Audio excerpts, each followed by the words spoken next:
boleh ceritain perannya masing-masing di dalam film Vina. Ini dari Nabi. Peran Vina ini ya seperti yang kalian tahu, kalian juga udah tahu sosoknya karena beliau juga udah pasti udah pada tahu sih sama sosok almarhumah ini. Cuman karena gak ada yang benar-benar menjelaskan beliau ini karakternya gimana, jadi untuk karakternya sendiri sih aku tetap bangun lagi, aku bikin dia emang sebagai anak SMA aja yang emang lagi menikmati masa mudanya. Terus juga beliau kan modeling, fashion show cukup eksis juga pada saat itu, pada 2016 kebetulan kan itu timelinenya. Jadi ya karakternya sebenarnya anak SMA aja sih almarhumah ini.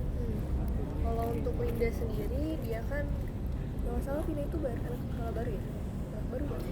Anak baru di iya, tapi nggak diceritain di film, tapi background timeline itu Vina itu anak baru dan dimana Linda yang mau menemani Vina ya, karena Linda ini cukup buat karakteristiknya yang aku buat.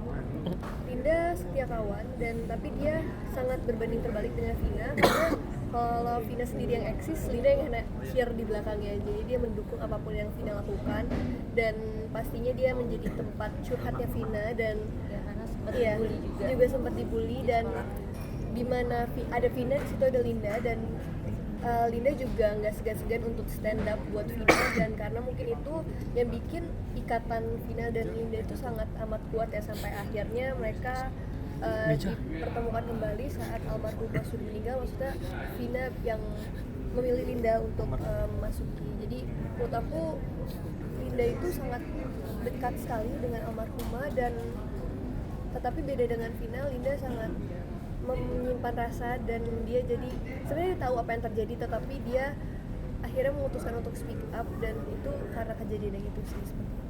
Nah, kamu ada perasaan gugup sendiri nggak sih? Ini kan peran Vina sendiri viral dan menarik perhatian banyak publik sendiri dari 2016 sampai sekarang.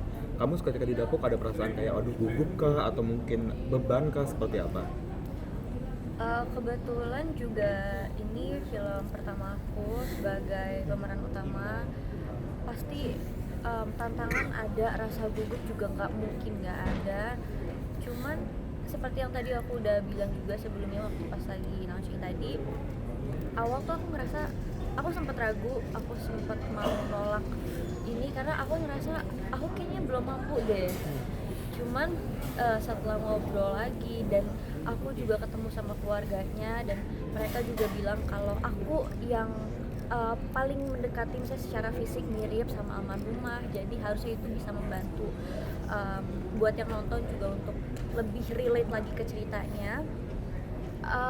Cuman anehnya itu ya, setelah karena aku tuh sempat ngobrol lumayan panjang sama salah satu keluarga itu, neneknya almarhumah, karena juga beliau cukup yang relasinya lumayan dekat selain Mbak Marli dan ibunya atau abahnya itu neneknya juga, cuma kebetulan nggak bisa hadir katanya. Aku ngerasa selama syuting jadinya beban itu tiba-tiba hilang, tiba-tiba semuanya dipermudah dan lancar, dan aku nggak yang jadi mikirin aduh nanti acting aku harus kayak gimana ya, nanti nangisnya gimana, kesakitannya gimana, tiba-tiba semuanya ngalir. Makanya aku bilang film ini aku kerjakan dengan hati banget, jadi semoga nyampe ke kalian juga nyampe ke hati. Sebelum syuting kan kamu bilang nyekar ke makam almarhum. Apa yang kamu utarakan ke makam? Minta izin buat jadi sosok atau gimana, terus ada spiritual apa sih di sana?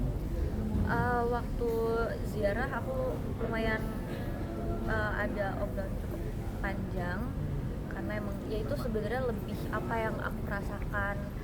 Aku terbuka sama almarhumah dan sebenarnya ya lebih minta izin. Terus aku juga meminta untuk kalau emang ada hal yang sekiranya salah atau hal yang sekiranya ini bukan salah satu ceritanya atau ini alurnya salah, tolong dikasih tahu lewat apa aja. Mungkin jadi syutingnya jadi dihambatin atau pemain tiba-tiba jadi gimana, maksudnya kasih kita tanda supaya bisa diperbaikin.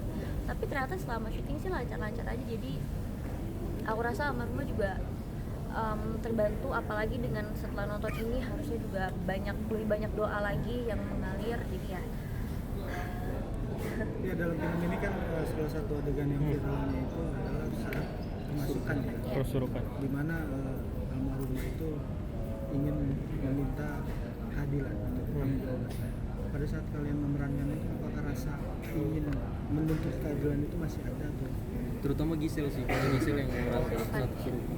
Untuk adegan kesurupan yang tadi aku jelasin ya, merinding ya tadi, karena kita itu seharian syutingnya berdua, dan menurut aku besar sekali dari almarhumah, pihak almarhumah yang ingin menyampaikan rasa menyampaikannya, karena yang lagi-lagi yang aku rasakan waktu itu aku merasakan, aku tidak hanya merasakan apa yang dirasakan almarhum, tapi aku diperlihatkan sepotong-sepotong, walaupun aku percaya mungkin apakah aku terlalu mendalami, apakah aku terlalu berimajinasi apa yang aku rasakan, apa yang aku udah dengar. Jadi aku kan metodenya untuk agar gimana bisa terhubung, aku mendengarkan rekaman itu berkali-kali sampai mungkin sampai nada suara itu biar sampai sama persis, tapi aku tidak mencoba menirukan, tapi aku mencoba merasakan, sehingga saat kejadian kesurupan itu benar-benar benar apa yang dirasakan almarhumah itu sampai kadang mereka yang di sekitar di cast waktu di onset tuh merasa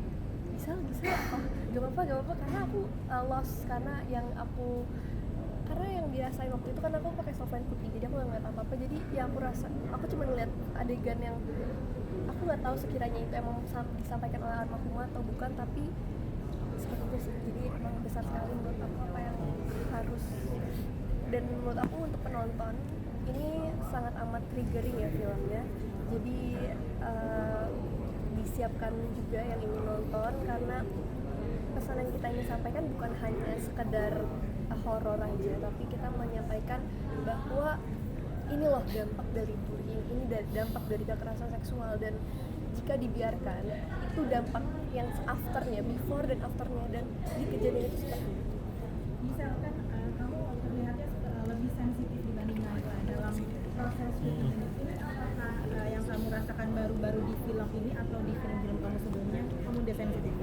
Aku merasakannya itu karena keturunan ya, jadi emang dulu nenek aku, papa aku, jadi emang ada keturunan sensitif. Kalau orang bilangnya indra keenam, tapi aku bukan tipe yang indra keenam yang mungkin dikenal orang yang bisa melihat hal-hal gaib, tapi aku mungkin lebih bisa merasakan kehadiran mereka saja. Dan aku juga mau percaya nggak percaya sih, karena aku juga, tapi kadang aku juga suka konsul ke teman-teman indigo gitu, yang apakah yang aku lihat itu hanya mungkin aku lagi kecapean, apakah aku lagi halusinasi aja, tapi mereka bilang apa yang aku rasakan itu seperti apa yang mereka lihat. Jadi bukan hanya di film ini doang sih, aku udah merasakan itu mungkin dari kecil gitu.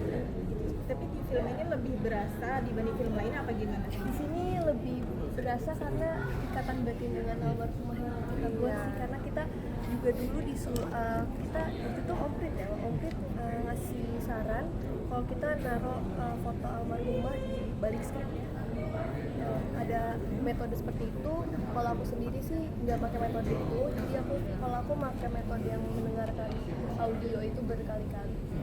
Itu gimana cara keluarnya setelah kamu kan kayak katanya kayak udah lost memory gitu, akhirnya terus bisa kayak oke normal lagi? Disadari sama orang sekitar sih, jadi kayak tepuk-tepuk gitu. Karena kan putih ya, jadi cuma kayak gitu, ada yang manggil kah, beneran kah, apa nyata gitu. Iya benar. Aku juga waktu itu sempat, ini bukan waktu adegan kesurupan, tapi adegan waktu di penyiksaannya, waktu kejadiannya. Aku tiba-tiba kayak ngeblank, tiba-tiba aku nggak tahu harus ngapain, tiba-tiba kayak udah sempet action sekali, terus tiba-tiba aku nggak keluar apa-apa, rasanya bener-bener nggak ada. Terus aku minta boleh nggak bentar dulu, sampai akhirnya ada salah satu astrada bilang ke aku, udah nggak apa-apa, tenang aja, kita tungguin kamu. Jadi sebelumnya tuh aku malah lebih mikirin gimana ya rasanya almarhumah pada saat disiksa, tapi ternyata metode kayak gitu tuh nggak ngaruh di aku. Jadi bukan gimana aku ngebayangin menjadi almarhumah, tapi pada saat aku ada hadir di pada saat itu, aku maksudnya benar-benar ngerasain, aku ngelihat ada pelakunya, tiba-tiba langsung nangis. Itu yang aku bilang sebelum action, tiba-tiba aku langsung buyar, aku nangis dan langsung ya udah langsung take. Jadi kayak kebayang gitu ya di pikiran. Iya, justru malah semakin aduh gimana ya rasanya jadi almarhumah, itu malah aku nggak dapet karena aku mencari rasanya, aku mencoba mencari apa yang dia rasakan, tapi ternyata bukan kayak gitu caranya. Ternyata setelah itu aku baru ngerti, oh beliau ini bukan ingin disamain perasaannya, tapi ingin coba deh kamu buka diri kamu nih biar kamu tuh tahu rasanya jadi aku kayak gimana. Tapi Gisel, Naila setelah proses syuting apakah masih ada yang terbawa kehadirannya? Aku langsung disuruh liburan karena emang katanya selama proses syuting itu kita lumayan lama juga, hampir maksudnya dari preparation segala macam itu hampir 2 bulan atau sebulan lebih. Jadi setelah semua itu sih aku langsung disuruh udah lepasin biar lepas dengan lepas. Tapi waktu sempet dubbing juga aku nangis. Itu recall lagi sih memori. Nangis banget. Apalagi nonton tadi juga recall lagi memorinya. Mungkin kalau dilihat kita hampir setiap adegan apapun itu bawahnya amarah, dendam, sedih, dan hampir semua rasa tuh nggak bisa diutarain tuh, karena apalagi terutama waktu aku nonton adegan, karena kan waktu itu ada adegan Naila disiksa dan itu aku hadir di onset, itu aku juga nggak kuat, jadi kayak waktu dubbing pun aku juga minta waktu karena banyak adegan-adegan yang menurut aku nggak kuat buat, karena mungkin rasa yang menggejolak yang mungkin kalau aku sebagai penonton ya bukan hanya rasa sakit, tapi aku lebih rasa amarahnya itu sendiri. Sekarang mungkin ke bawah, apalagi kita tahu faktanya bahwa banyak ada beberapa pelaku yang masih belum keliaran, yang menurut aku itu yang harus dilihat ya, buka matanya buat orang-orang sekarang yang bahwa masih banyak banget yang tidak adilan di sekitar kita.